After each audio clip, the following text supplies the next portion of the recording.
подарки раздали. Кого-то забыли? Точно.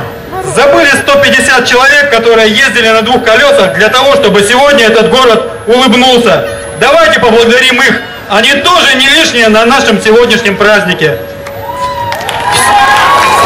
Все двухколесные города, спасибо вам. Мы сегодня старались. Друзья, ну а пока следующая группа готовится, мы проведем все внимание вот на этот стол, на этих двух людей. Они для вас сейчас проведут армрестлинг и выяснят, кто самый сильный байкер на правой руке. У кого накачанная правая рука? И для вас его будет этот конкурс проводить Руслан Тимофеев. Встречайте опять он, опять здесь, на этой сцене. Дайте ему шума! Ну что, дорогие друзья, мы сейчас выясним, какой мотоклуб является сильнейшим в этом городе. У нас здесь несколько мотоклубов, ребята, Ночные Волки, Stunt Devils, Old School, Кабане Эндуро и Brotherhood. Еще какие клубы здесь есть?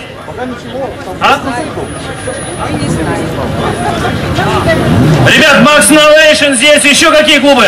Все назвал, которые здесь есть? Ну, дайте динамичную музыку, друзья! Итак, идет!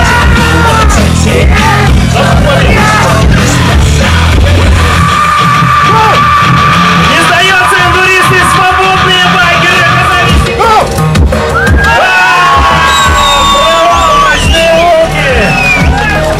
Всю эту технику использует батальон в своей обыденной жизни для работы. Вот это алкотестер.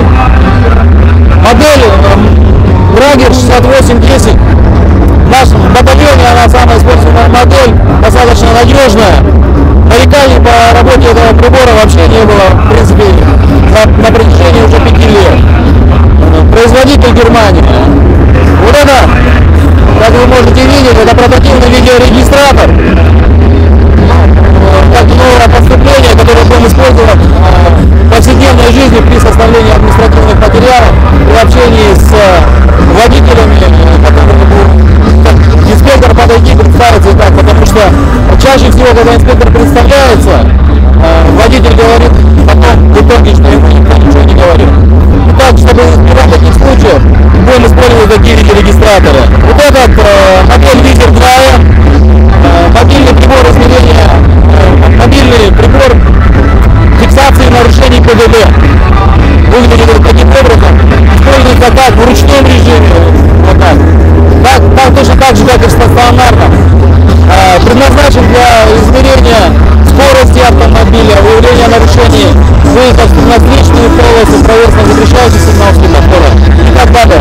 Все возможные нарушения, которые может снять, он работает в этом направлении. Тоже вот поступил новый прибор, называется Паркон, предназначен для автоматической фиксации нарушений, нарушения остановки и стоянки транспортных средств. Вот этот прибор, ассистент авто, предназначен для измерения уровня шума автомобилей, с которым начали недавно работать совершенно. Выявлять автомашины, которые управляют в городе Якутске, у которых уровень шума превышает установленные нормы, которые установлены ГОСТом.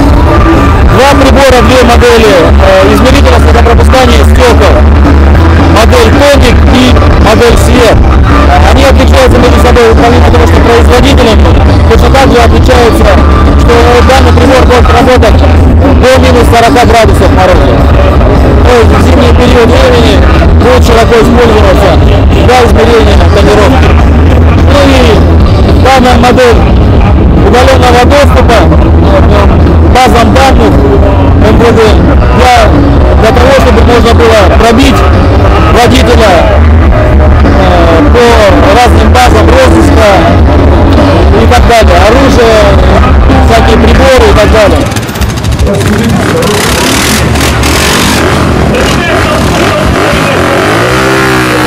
Черный у нас Max Innovation. Горячий у нас представитель Old School Пешку Сергей.